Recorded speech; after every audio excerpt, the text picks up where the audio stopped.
Good morning बच्चों।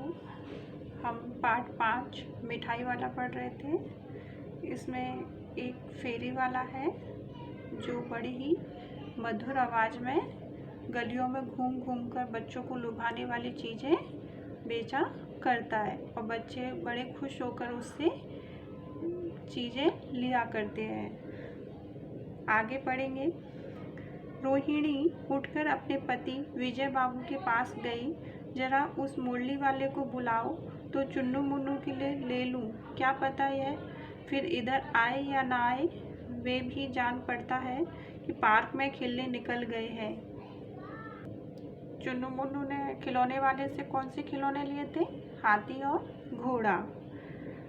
विजय बाबू एक समाचार पत्र पढ़ रहे थे। उसी तरह उससे लिए हुए वे दरवाजे पर आकर मुरली वाले से बोले, क्यों भाई, किस तरह देते हो मुरली? पहले मुरली वाला क्या बेचा करता था? खिलौने। तो बच्चों ने उससे क्या लिए थे? चुन्नू मुन्नू ने हाथी और घोड़े। अब थोड़े दिनों के बाद जब लौट कर वापस आया तो क्या बेचने लगा? मुरली। तो अब वो पूछ रहे हैं कि मुरली कैसे दिए।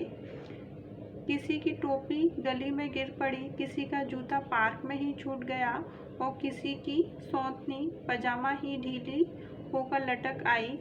इस तरह दौड़ते हाँफते हुए बच्चों का झुंड आ पहुंचा। एक स्वर में सब बोल उठे, अम्बी ले दे मुरली और अम्बी ले दे मुरली। यानी बच्चे इतने खुश हुए कि उसकी आवाज़ सुनकर वो दौड़ते हुए भागे चले आए और सबको क्या मांगने लगे उससे? मुरली, कि हमें भी क्या चाहिए? मुरली, हम भी लेंगे मुरली। मुरली वाला हर्ष गदगद हो उठा। गदगद हो गया यानी बहुत ही खुश हो गया, प्रसन्न हो गया।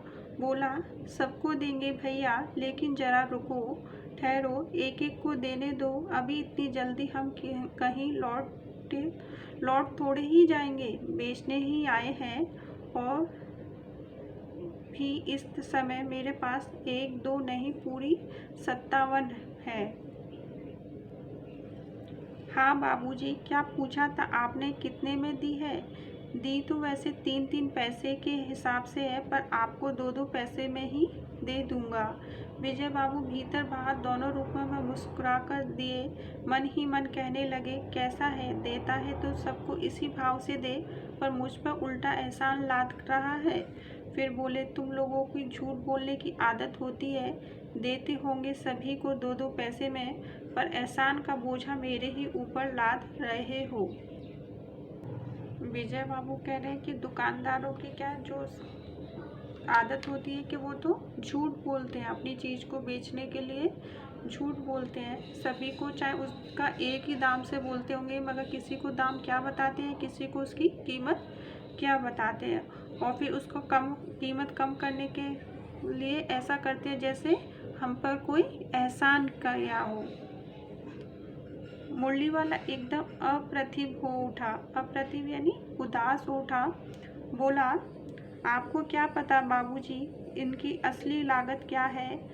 यह तो ग्राहकों का दस्तूर होता है कि दुकानदार चाहे हानि उठाकर चीज़ क्यों ना बेचे, पर ग्राहकों को यही समझते हैं दुकानदार मुझे लूट रहा है। आप भला काहे का विश्वास करेंगे, लेकिन सच पूछिए तो बाबूजी, असली दाम 2 ही पैसा है। आप कहीं से 2 पैसे में ये मुरली नहीं ला पा सकते। मैंने तो पूरी 1000 बनाई थी, तब मुझे इस भाव पड़ी है। मुरली वाला विजय बाबू की ऐसी बातें सुनकर बहुत ही उदास हो गया। मुरली वाले के अनुसार ग्राहकों का क्या दस्तूर होता है कि दुकानदार चाहे कितनी हानि उठाकर चीज़ें क्यों ना दे, पर लोग क्या समझते हैं कि दुकानदार उसको लूट रहा है, उसके ऊपर किसी को विश्वास नहीं होता। विजय बाबू बोले, अच्छा, मुझे ज़्यादा वक्त नहीं, जल्दी से 2 ठो निकाल दो। 2 मुरलियाँ लेकर विजय बाबू फिर मकान के भीतर पहुंच गए। मुरली वाला देर तक उन बच्चों के झुंड में मुरलियाँ बेचता रहा। उसके पास कई रंग की मुरलियाँ थीं। बच्चे जो रंग पसंद करते, मुरली वाला उसी रंग की मुरली निकाल देता। ये बड़ी अच्छी मुरली है, तुम यही ले लो बाबू। राजा बाबू, तुम्हारे लायक तो बस यह है। हाँ भैया, तुमको वही देंगे। ये लो, तुमको वैसी न चाहिए? यह नारंगी रंग की अच्छी, वही लो। ले आए पैसे? अच्छा, ये लो, तुम्हारे लिए मैंने पहले से ये निकाल कर रखी थी। तुमको पैसे नहीं मिले? तुमने अम्मा से ठीक तरह मांगे न होंगे। धोती पकड़ कर पैरों में लिपट कर अम्मा से पैसे मांगे जाते हैं बाबू। हाँ, फिर जाओ, अब की बार मिल जाएंगे। दुअन्नी है तो क्या हुआ? ये लो पैसे, वापस लो। ठीक हो गया ना साहब? मिल गए पैसे। देखो, मैंने तरकीब बताई। अच्छा, अब तो किसी को नहीं लेना है, सब ले चुके। तुम्हारी माँ के पास पैसे नहीं हैं। अच्छा, तुम भी ये लो। अच्छा, तो अब मैं चलता हूँ। इस तरह मुरली वाला फिर आगे बढ़ गया। आज अपने मकान में बैठी हुई रोहिणी मुरली वाली की सारी बातें सुनती रही। आज भी उसने अनुभव किया कि बच्चों के साथ इतने प्यार से बातें करने वाला फेरी वाला पहले कभी नहीं आया। फिर वह सौदा भी कैसे सस्ता बेचता है, भला आदमी जान पड़ता है। समय की बात है, जो बेचारा इस तरह मारा मारा फिरता है, पेट जो न कराए थोड़ा सा सो थोड़ा। इसी समय मुरली वाले के क्षीण स्वर दूसरी निकट की गली में सुनाई पड़ा। क्षीण यानी कमजोर, बच्चों को बहलाने वाला मुरलिया वाला। रोहिणी ने इसे सुनकर मन ही मन कहने लगी, और स्वर कैसा मीठा है इसका। बहुत दिनों तक रोहिणी की मुरली वाले का वह मीठा स्वर, उसकी बच्चों के प्रति स्नेहासिक्त बातें याद आती रहीं।